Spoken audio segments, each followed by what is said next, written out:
So, tatering, what's it all about, and why should you learn it? Well, hopefully what I just played might sound kind of cool to you. And you notice it's not really a tune, it's just a part. And you can carry everything. It's enough stuff to carry the chords and the rhythm with it, or back up someone who's playing the melody or singing the melody on top of it. It's kind of a useful, I guess you'd call it a technique, a useful thing to do. So, there's many layers to this though. One is the easiest layer, which I do with all my beginning students from lesson 1, is I have them play the name of the chord of the backup part of the song. Now in fiddle tunes, this is usually A, D, or G, right? 90% of all fiddle tunes are in those keys, and the chords are those keys, or maybe an E chord once in a while, or maybe a C if it's in the key of G. But there's certain ones that go together all the time, and they're pretty easy to find. So what I tell the students to do at first is just play the name of the chord in one beat segment. So if it's an A chord for 4 beats, they play, it goes to D, etc. And why? It sounds so simple, but it really sounds pretty cool when it's mixed with the melody. It's an instant duet. So that's one way for a beginner even to get used to this tatering idea. So tatering is simply making up or creating on the spot a part that goes with the song, in particular the chords of the song. Now violin is not very good at chords like a mandolin or a guitar would be. Violins kind of actually are not too good at chords. You gotta be really pretty good to try and get them in tune.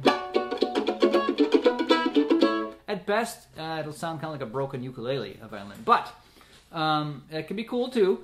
But the main thing is to pick one or maybe 2 notes if you can of the notes in those chords, which takes a little bit of knowledge, to complement the song. And that way, even if you don't know the song, say you show up to a picking party that everybody meets at Sally's house or Joe's house, bring a dish to pass, and they're playing tunes that you don't know. Well, what do? Well, you just cozy up to the guitar player who has the friendliest face and say, tell me the chords. And they'll go going, A, D. And you go, A, D. And you're playing something at least, enjoying music and being part of the community, even on a tune you don't know. Now, there may be tunes that you do know and you can shine to be the leader in that group. That's fine. There might be other tunes where it's not your time to shine and you just need to step back and back up other people. That's a joy too. It's kind of cool to create a thing on the spot. So tatering is very useful.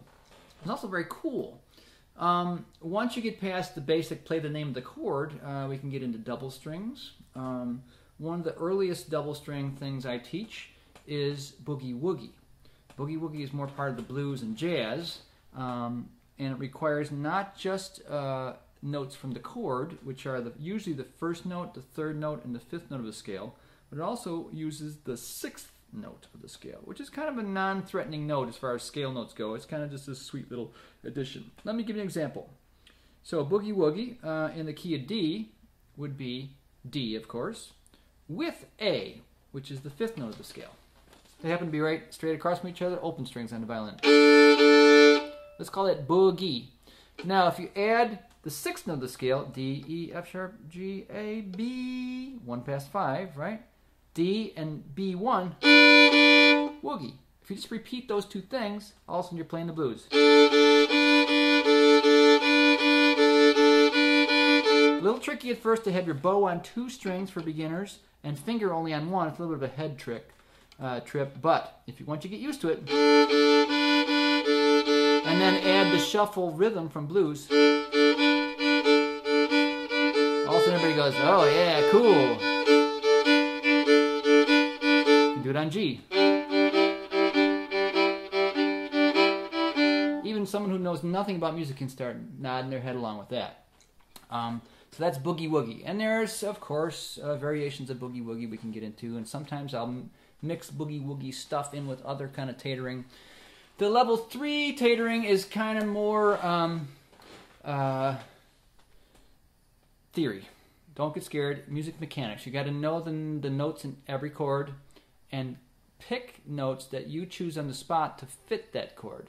So usually that's not a lot to know. There's 3 or maybe 4 notes in most chords, and you got to pick 2 of them and play them at the same time. Sometimes we're lucky and it's open string mixed with 1 fingered note. That's not too bad to do.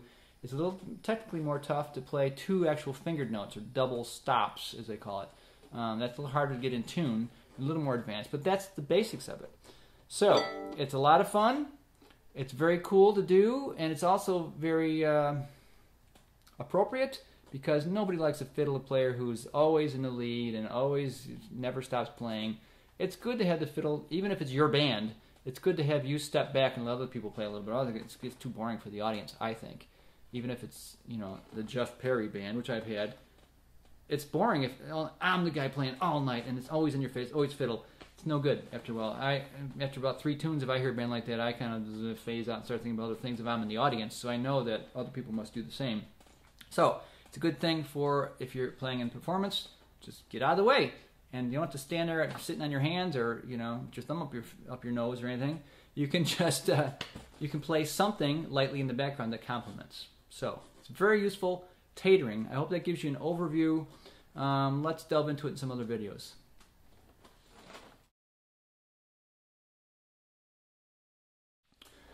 Oh, I should add this one thing to the overview of tatering. Level 4 would be chopping. Chopping is kind of a new technique that has come about maybe in the last 15 years or so, really. It was Richard Green who invented it back in the 60s when he was playing with Bill Monroe, so everybody says. So Richard Green says as well. I've heard him tell the story. That's another lesson. But chopping is that kind of bow scratching, beatboxing stuff.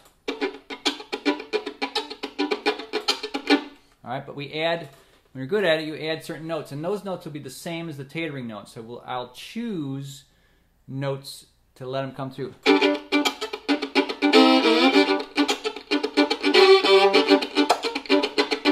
Mixed in with the percussive stuff. So that's level 4. That's more advanced, but it's no different on the theory end of it. So I thought I should say that too. There's 4 levels: easy, boogie woogie, and double drone stuff, and chopping stuff. I would put those into 4 categories. We'll get into all 4.